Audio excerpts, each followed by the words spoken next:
सभी को मेरा नमस्कार। आप सभी कैसे हैं?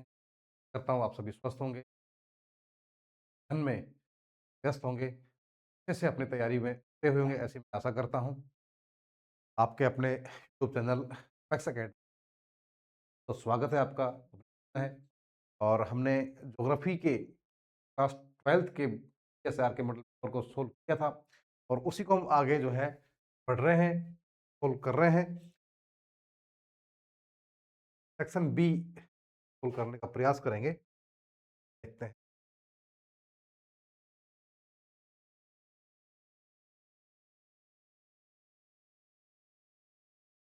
खंड है लघुतरात्मक प्रश्न, उत्तर शब्द सीमा लगभग 50। आपको 5 लाइन और 5 से अधिक लाइन में जो है आंसर देना है, कम ना करें आप ना। तो क्या होगा, आपके जो है मार्क्स नहीं कटेंगे, पूरे पूरे मार्क्स आएंगे। नव निश्चयवाद अथवा रुको और जाओ निश्चयवाद का वर्तमान परिस्थितियों में करते हुए टिप्पणी लिखिए। देखिए, write a note examining neo determinism और stop and go determinism in the current circumstances. क्या है नव निश्चयवाद, और इसको हम क्या बोलते हैं, रुको और जाओ निश्चयवाद। क्या है, मनुष्य का जो है प्रकृति के साथ सामंजस्य है, तालमेल है। तो को और जाओ निश्चयवाद या निश्चयवाद का मतलब यह है कि आप विकास हमें करना है, हमें सतत विकास करना है, लेकिन हमें प्रकृति का संकेत देती है कि हमें कब रुकना है। अगर अगर व्यक्ति जो है मनुष्य अ, अधिक विकास कर रहा है, प्रकृति को जो है प्रभावित कर रहा है, वो विकास जो है प्रकृति अपने हिसाब से उस विकास को रोकने का प्रयास करेगी। हाँ, इसलिए रुको, जब आवश्यकता पड़े तो रुक भी जाना है, और जब विकास करना है तो मनुष्य को जो है विकास भी करना है। देखते हैं। नव निश्चयवाद या रुको और जाओ निश्चयवाद एक विचारधारा है जो प्रकृति और मानव के बीच संतुलन पर जोर देती है कि भी दोनों में संतुलन होना चाहिए। है, अब देखते हो बहुत सारे, कभी सुनामी आ रही है, कभी लैंडस्लाइड हो रही है, कभी जो है भूकंप आ रहे हैं। तो वो क्या है कि मानव ने जो है प्रकृति के साथ अधिक छेड़छाड़ कर दी है, इसलिए प्रकृति अपना जो है संतुलन बनाने की कोशिश करती है। कह रहा है कि एक तो प्रकृति और मानव के बीच संतुलन पर जोर देती है। इसका मतलब है कि मानव को प्रकृति की सीमाओं को समझकर विकास करना चाहिए, न तो पूरी तरह से प्रकृति पर निर्भर रहना चाहिए और ना ही उसकी उपेक्षा करनी चाहिए। ठीक है, तो इसको हम इंग्लिश में और देख लेते हैं। इसमें कह रहा है नव निश्चयवाद में मुख्य बिंदु कौन सी है, प्रकृति मानव को संकेत देती है कि कब रुकना है और कब आगे बढ़ना है। मानव को प्रकृति के साथ संतुलन बनाए रखना चाहिए। है, तकनीकी प्रकृति प्रकृति की सीमाओं को बदल सकती है लेकिन पूरी तरह से हटा नहीं सकती। नव निश्चयवाद पर्यावरणवाद और मानववाद के बीच एक मध्य मार्ग है, यानी कि इसमें पर्यावरणवाद और मानववाद के बीच में क्या है, एक मध्य मार्ग है। ये इंग्लिश में मैं इसलिए करवा रहा हूँ कि बहुत सारे स्टूडेंट्स ऐसे हैं जो इंग्लिश मीडियम से है, तो उनको भी जो है बेनिफिट मिलना चाहिए हमारे वीडियो से। नियो डिटर्मिनिज्म और stop and go determinism emphasises balance between nature and humans.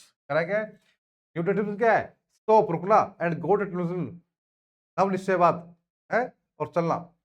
Emphasises दबाव डालता है किस पे, balance between nature and humans की प्रकृति और मनुष्य में क्या होना चाहिए, एक संतुलन होना चाहिए। Humans should understand nature's limits, मनुष्य को जो है प्रकृति की सीमाओं की जानकारी होनी चाहिए, समझ होनी चाहिए। एंड डेवलप अकॉर्डिंगली, और उसके अकॉर्डिंग जो है विकास करना, neither fully depending on nor ignoring it. ना तो हमें क्या करना है, प्रकृति पर पूरा जो है डिपेंड रहना है, निर्भर रहना है, और ना ही जो है प्रकृति को इग्नोर करना, उसकी उपेक्षा करनी। इस तरह से हम जो है इसका जो है जवाब दे देंगे। वृद्धि और विकास में उदाहरण सहित अंतर स्पष्ट कीजिए। Explain the difference between growth and development with examples.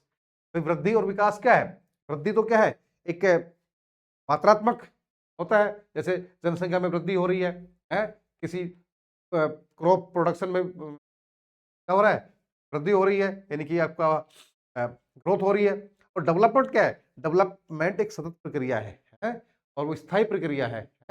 वो क्या है, मात्रात्मक नहीं है, वो कैसी है, क्वालिटेटिव है। कैसी है, क्वालिटेटिव। क्वालिटेटिव यानी कि वो है आपकी कैसा है कि गुणात्मक है। देखिए, वृद्धि और विकास दोनों शब्द अक्सर एक दूसरे के साथ उपयोग किए जाते हैं। कई बार अनजाने में या वैसे जो है साथ में हम वृद्धि और विकास को साथ में काम लेते हैं, लेकिन एक शब्द नहीं है, ये अलग अलग है, लेकिन इनके अर्थ में थोड़ा अंतर है। वृद्धि क्या है, ग्रोथ, ये मात्रात्मक परिवर्तन को दर्शाता है, किसमें, मात्रा है। क्वांटिटी। जैसे कि आबादी में वृद्धि हुई, जैसे आबादी बढ़ गई है, आय में वृद्धि हुई, आपकी पहले 10,000 रुपए थे, अब जो है 20,000 हो गए, तो आय वृद्धि होगी। या उत्पादन में वृद्धि हो रही है ना, जैसे बताया मैंने क्रॉप प्रोडक्शन में वृद्धि हुई है। उदाहरण, भारत की आबादी में वृद्धि हो रही है ना, तो ये तो वृद्धि हो गया। विकास क्या, डेवलपमेंट क्या है, ये गुणात्मक परिवर्तन को दर्शाता है, जैसे कि जीवन स्तर में सुधार, यानी कि अगर आपका मनुष्य का जो है, हमारे जो भारत में आपका लिविंग स्टैंडर्ड अप हो रहा है। लिविंग स्टैंडर्ड में क्या है, आपका रहन सहन है, खान पान है, आपके लिए जो है सुविधाएं, तो अगर उसमें सुधार हो रहा है तो आपका जो है विकास हो रहा है। शिक्षा में सुधार हो रहा है, सभी को जो है अच्छी शिक्षा मिल रही है, पास में शिक्षा मिल रही है, शिक्षा मिल रही है, सभी को समान रूप से मिल रही है, तो आपका डेवलपमेंट है। या स्वास्थ्य सुविधा में सुधार, जैसे हर गांव में पहले जैसे सीएससी नहीं थी, वो बढ़ रही है, तो है ना, स्वास्थ्य सुविधाओं में भी क्या हो रहा है, सुधार हो रहा है। उदाहरण, भारत में शिक्षा और स्वास्थ्य सुविधाओं का विकास हो रहा है। सरल शब्दों में वृद्धि का मतलब है अधिक, जबकि विकास का मतलब क्या है, बेहतर। ठीक है, इसमें देख लेते हैं, growth refers to quantitative quantitative quantitative change more, यानी कि अधिकता, while development refers to qualitative change, यानी कि बेटर, बेहतर। Examples, growth, India's population is growing, भारत की पॉपुलेशन क्या हो रही है, उसमें वृद्धि हो रही है, यानी कि वो बढ़ रही है। डेवलपमेंट, विकास क्या है, India's education system is developing, Bharat का जो है क्या, शैक्षिक जो है वातावरण, जो है प्रणाली जो है, उसमें क्या हो रहा है, वो डेवलप हो रही है, विकास हो रहा है। ठीक है, नेक्स्ट देखते हैं, मानव विकास का मापन क्या है, what is the measurement of human development. मानव विकास का जो है मापन अपन कैसे कर सकते हैं, कि किस तरह से मानव का विकास जो है हो रहा है। मानव विकास का मापन, मानव विकास सूचकांक, एक सूचकांक जो जारी किया जाता है WHO द्वारा, है तो बोलते हैं SDI, है क्या बोलते हैं, SDI, ह्यूमन डेवलपमेंट इंडेक्स। कह रहे कि मानव विकास का मापन मानव विकास सूचकांक से किया जाता है, जो संयुक्त राष्ट्र विकास कार्यक्रम UNDP है ना, ये आपका जो UNO है, उसी का एक जो है पार्ट है, यूएनओ, सॉरी है ना, WHO नहीं, यूएनओ का एक पार्ट है, उसका एक जो है एक तरह से एक हिस्सा है, द्वारा पेश किया गया है। एसडीआई में 3 प्रमुख आयाम शामिल है, कौन कौन से, जीवन प्रत्याशा, कि भाई किसी भी देश की जो है जीवन प्रत्याशा क्या है। जैसे ऐसा कहते हैं कि जो है इंडिया की जीवन प्रत्याशा जो है पहले की तुलना में बढ़ी है। जन्म के समय जीवन प्रत्याशा है भाई कितने, 60 साल है, 70 साल है। शिक्षा, औसत शिक्षा वर्ष और अपेक्षित शिक्षा वर्ष, है ना, कौन सा, औसत शिक्षा वर्ष और अपेक्षित शिक्षा वर्ष कितना है ना, कितना जो है लोगों को शिक्षा मिल रही है, कितना उसका जो है लोगों तक पहुंच है।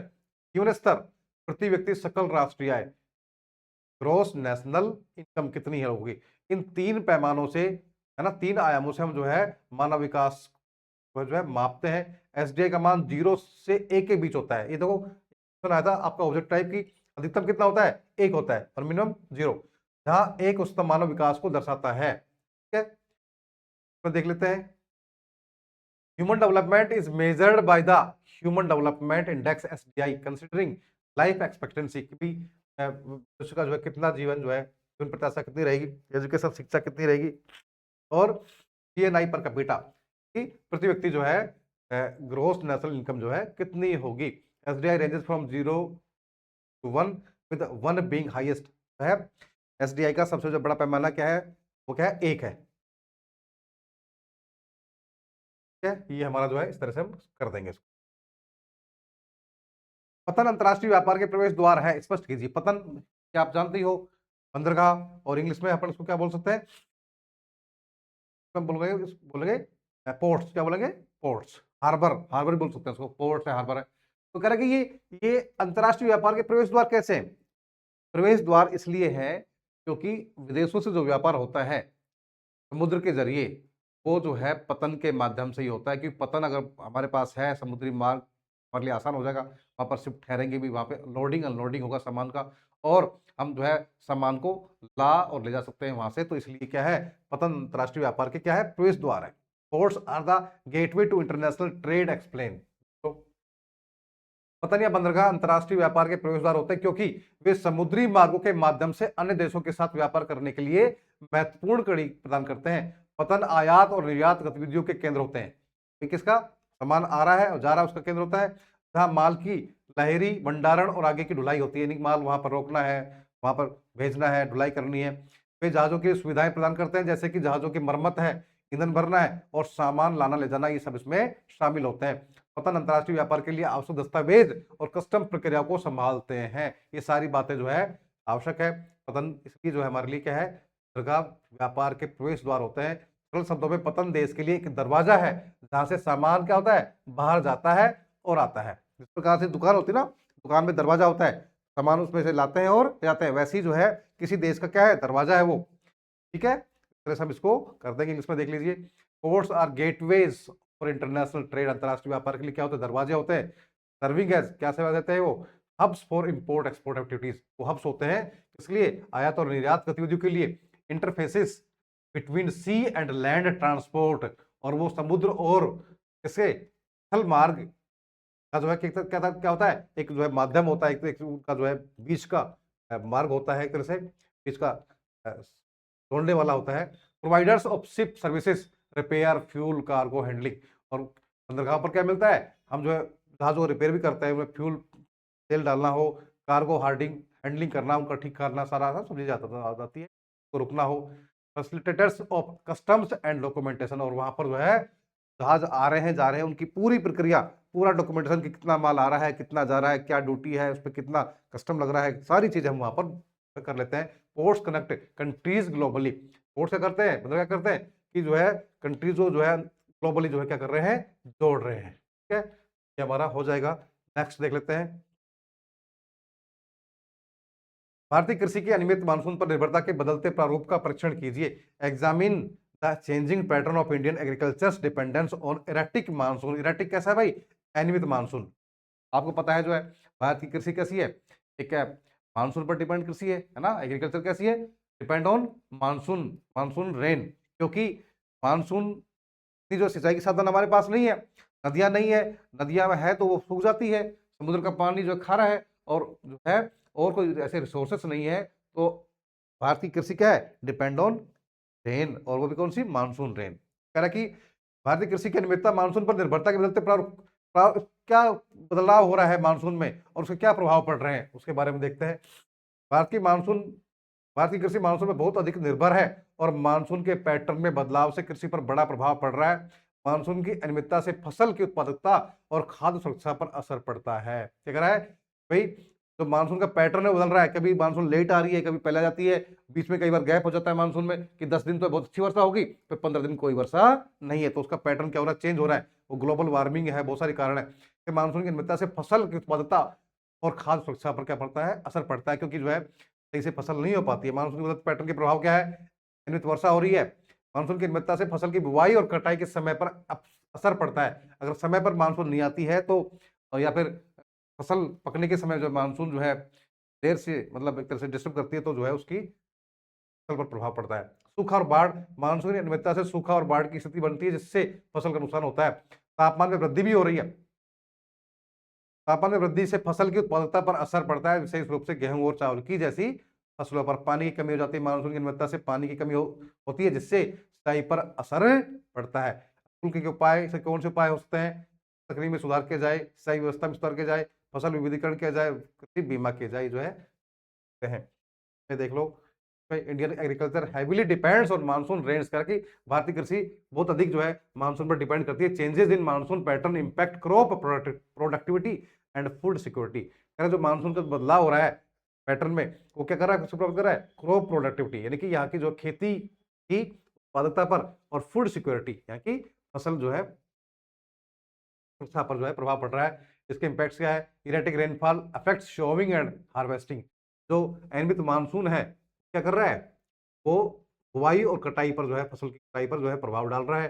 Droughts and floods chaos crop losses, और बाढ़ का जो कारण बन रहा है वो क्या है, क्रॉप लॉसेस हो रहा है, क्रॉप जो है नहीं हो पा रही, प्रोडक्शन हो रहा है। राइजिंग टेम्परेचर्स इंपैक्ट यील्ड्स, और जो तापमान बढ़ता है क्योंकि मानसून सही प्रॉपर नहीं आती, तापमान बढ़ेगा, तापमान बढ़ने से क्या होता है, फसल का जो है उत्पादकता घट जाती है, नहीं हो पाती प्रॉपर।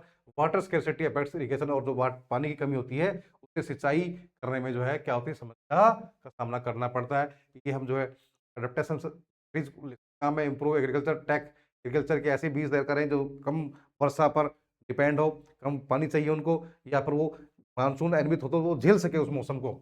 इनहेंस इरिगेशन सिस्टम्स, हम जो है सिंचाई की सुविधाएं जो है बढ़ाएं, क्रॉप डाइवर्सिफिकेशन, विभिन्न प्रकार की क्रॉप में बदलाव करें, क्रॉप इंश्योरेंस भी करवाएं। ये सारी चीजें हम जो है इसमें ऐड कर सकते हैं।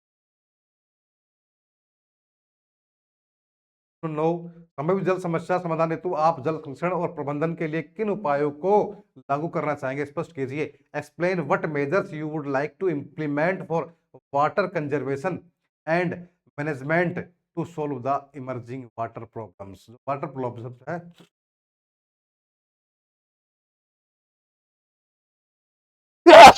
सॉरी, हम हो रहा है थोड़ा सा। संभावित जल समस्या, तो संभावित जल समस्या हमारे सामने, देश के सामने बड़ी चुनौती है। उस हेतु आप जल संरक्षण के लिए क्या करना चाहेंगे, उसका प्रबंधन कैसे करेंगे, उस पर जो है आपको लिखना है कि भाई हमारे देश में जो है जल की बड़ी समस्या है, बड़ी विकट समस्या, और विशेष रूप से जो हमारा नॉर्थ वेस्ट और साउथ जो पार्ट है वो बहुत अधिक प्रभावित जो है, मिडिल पार्ट भी जो है बहुत अधिक प्रभावित जो है वर्षा से, पानी से जो है।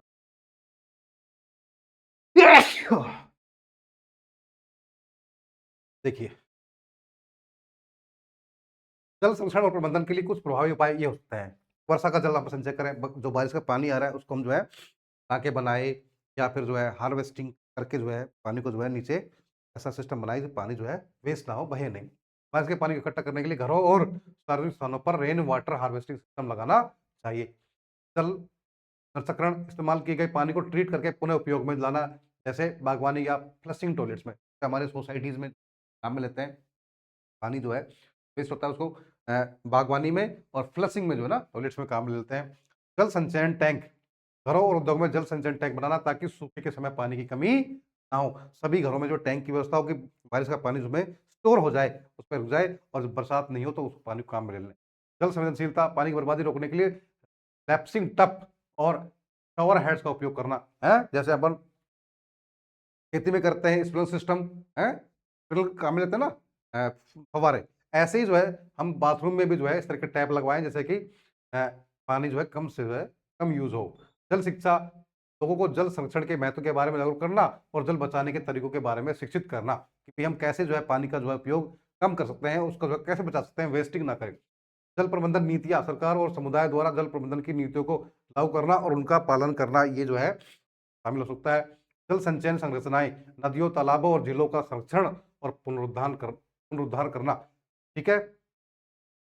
इसमें देख लेते हैं effective water conservation and management strategies, strategies include कौन सा है, rain water harvesting, collecting rain water for reuse है, यूज के लिए हम वाटर को क्या करें, कलेक्ट कर ले, इकट्ठा कर ले। Water recycling, treating and reusing water, waste water, पानी जो वेस्ट हो रहा है उसको हम क्या करें, रीयूज करें, उसका ट्रीट करके रीयूज कर ले, दोबारा काम में ले लें। वाटर स्टोरेज टैंक, सभी घरों में जो वाटर स्टोरेज टैंक जो बनवाए जाए सभी जगह पर। Water efficient fixers using low flow taps है एंड शॉवर्स, ऐसे शॉवर और टैप काम मिले जो इसमें पानी दिखे ज्यादा और कम जो है निकले उसमें ना, इस तरह से। वाटर एजुकेशन, सभी को जो है शिक्षा दी जाए जो है जल जल संरक्षण के बारे में, जल संरक्षण के बारे में। वाटर मैनेजमेंट पॉलिसीज, ऐसी पॉलिसीज का निर्माण करें जैसे क्या हो, वाटर मैनेजमेंट अच्छा हो।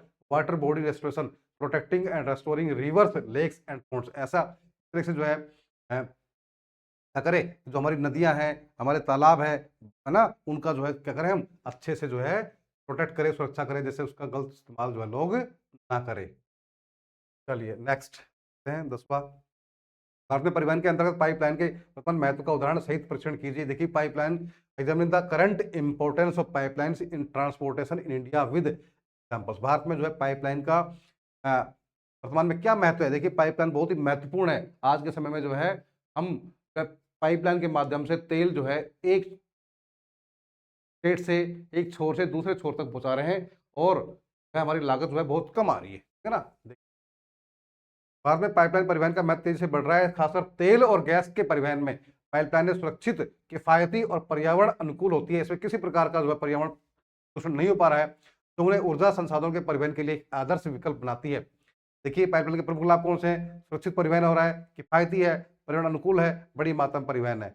ये भारत में जो लाइनें हैं, Jamnagar Loni, LPG, Phalaya, Koyali Mathura pipeline, Hazira Bijapur Jagdishpur gas pipeline, ये सारी जो है देखिए इसमें देख लेते हैं। Pipeline transport is increasingly important in India. Correct, तो पाइपलाइन ट्रांसपोर्ट है, परिवहन है, वो इंक्रीजिंगली इंपॉर्टेंट, बहुत महत्वपूर्ण जो है बढ़ रहा है ये, स्पेशली और ऑयल एंड गैस। किसके लिए? ऑयल और गैस में जो है ज्यादा काम आ रहा है।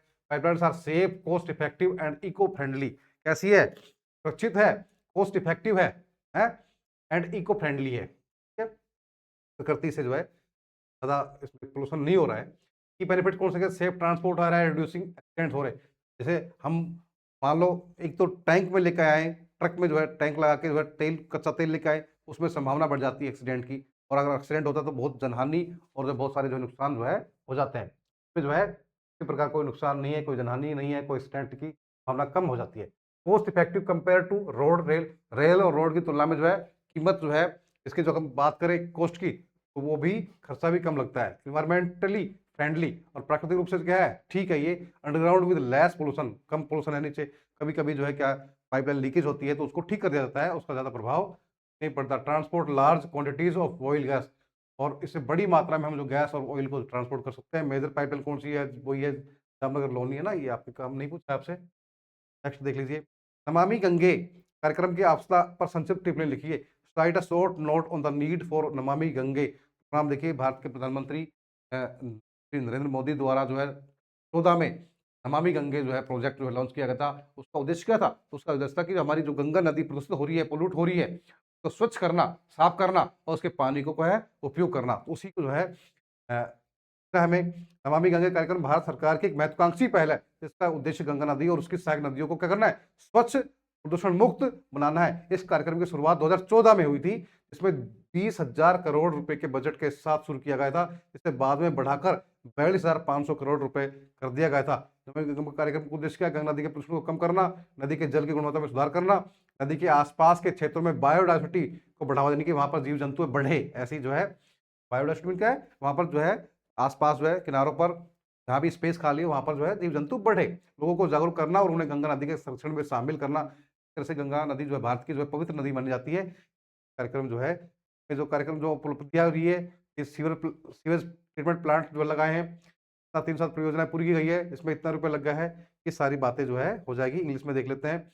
The Namami Gange programme aims to clean and rejuvenate the Ganga river and its tributaries. कह रहा है कि गंगा जो कार्यक्रम है उसका उद्देश्य क्या है? क्लीन एंड रिजुनेट, कि नदी को क्या करना है? स्वच्छ करना, और उसको क्या करना? पुनः क्या करना है? तो प्रदूषण मुक्त करना है ना, प्रदूषण करना, उसको जैसे जो गंदी हो गई है उसको दोबारा से जो है जीवित करना, पुनर्जीवित करना है ना।